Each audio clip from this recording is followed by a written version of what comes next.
methane migration that are relatively inexpensive and easy to implement? Yeah.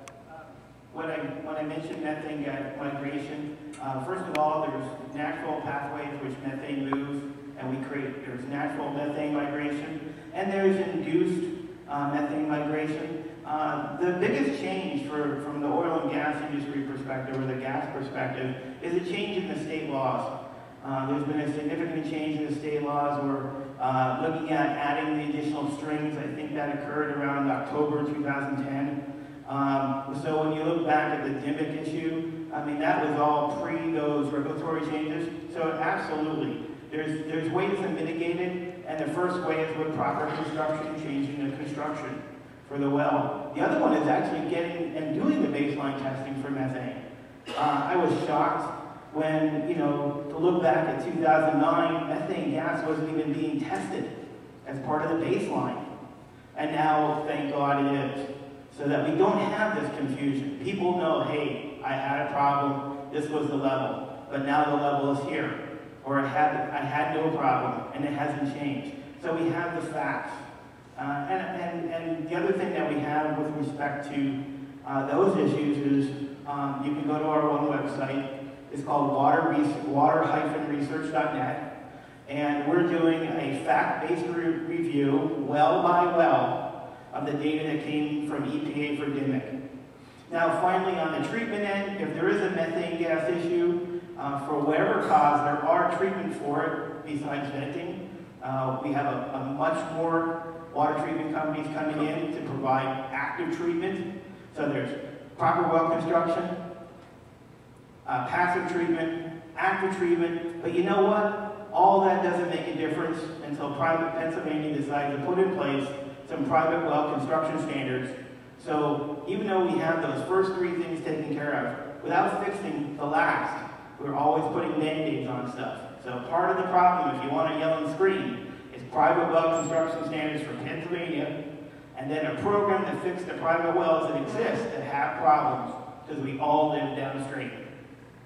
Brian, I wonder if you could comment on one of the things that you made a point of in several of the other presentations you've given, and that is we often hear these lists of chemicals, and they mention all these different things, and they never discuss the levels, which is one problem. But the other part of it is people don't realize the sources for some of these things. And I know you pointed out that many times the plastic piping in a well can be a source of some of these things. You want to talk about that? Yeah, that was one of the things that actually surprised me with the initial data set that we have.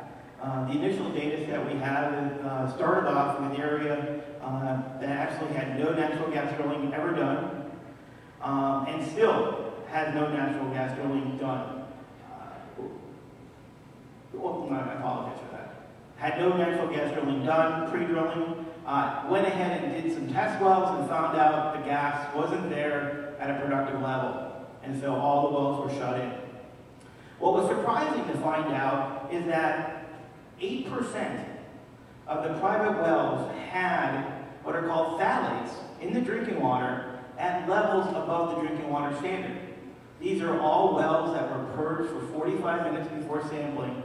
And again, probably nobody understands what a phthalate is, but a couple years ago there was this thing coming out where if you were drinking water out of a bottle of water, that said don't reuse the bottle. Don't refill it back up and use it again, because there's stuff that we put in the plastic to make the plastic soft. That's a phthalate. It's a plasticizer. It's a carcinogen. So where did this come from? And so we start looking at how we construct private wells. Well, one of the things, and I don't want to be sued, so I'm only guessing it's a hypothesis. I'm not saying I proved it, so I don't get sued by the plastic manufacturer, is that we tend to use this really cool black coil pipe to send down and put down a well. And why is it? It's a black coil pipe, and the reason why it's used is this soft plastic. Why do we make it soft? We put plasticizers, we use that in that pipe. And the other thing that was interesting, doing some research, found out that when there's a bacterial problem in the well, the bacteria have a tendency to leach plasticizers out of pipe. So what did our study find? 50% of private wells have a bacterial problem. Almost every private well had a black coil pipe down it, and we found that 8% of those private wells are producing water after significant purging. has carcinogens in it. Was it caused by the gas industry? Was it caused by improper well construction?